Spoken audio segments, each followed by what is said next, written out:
The success of Oppenheimer has led to the development of a perfect sequel movie in nuclear war, a scenario from one of Christopher Nolan's rivals.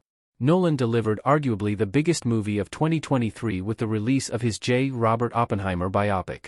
The exploration of the atomic bomb's creator was a massive box office hit, amassing over $950 million at the box office, and a dominant awards performer, winning 7 Oscars.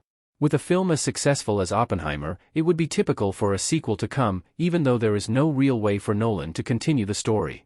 J. Robert Oppenheimer's entire life story may have been covered by Nolan, but that will not stop Hollywood from trying to replicate Oppenheimer's success with more movies about atomic bombs and nuclear war.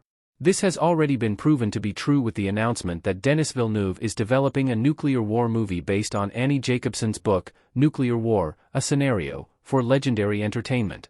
Based on the potential story and timing of its development, Villeneuve's Nuclear War is now positioned to be the perfect Oppenheimer sequel. Nuclear War, a scenario story directly builds on Oppenheimer's atomic bomb. The movie explores nuclear war in the future. Nuke in Warzone 2. Denis Villeneuve's new movie Nuclear War, a scenario will tell a story that directly builds on Oppenheimer at its core. Christopher Nolan's film explored J. Robert Oppenheimer's path to creating the atomic bomb and his life immediately after.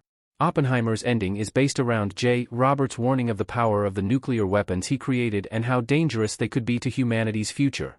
Nolan's film was incapable of showing Oppenheimer's concerns become a reality, as atomic bombs have not been used since the Hiroshima and Nagasaki bombings, even if they still remain in case of a nuclear war.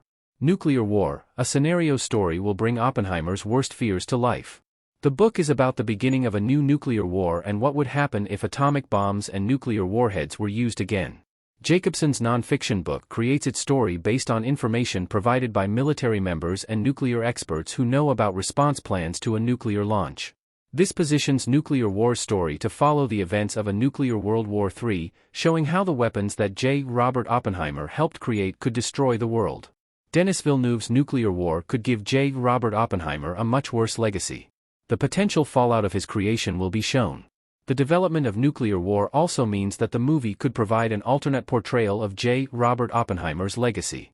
Oppenheimer tackled the physicist's legacy by exploring the gray areas of his life, accurately depicting some level of remorse over how the atomic bombs were used but not completely regretting his role in inventing them. This portrayal of Oppenheimer as the destroyer of worlds strayed from making him out to be a hero of World War II or a villain for the long-term potential ramifications of his creation. Ultimately, Oppenheimer couldn't fully explore his legacy based on the events it covers.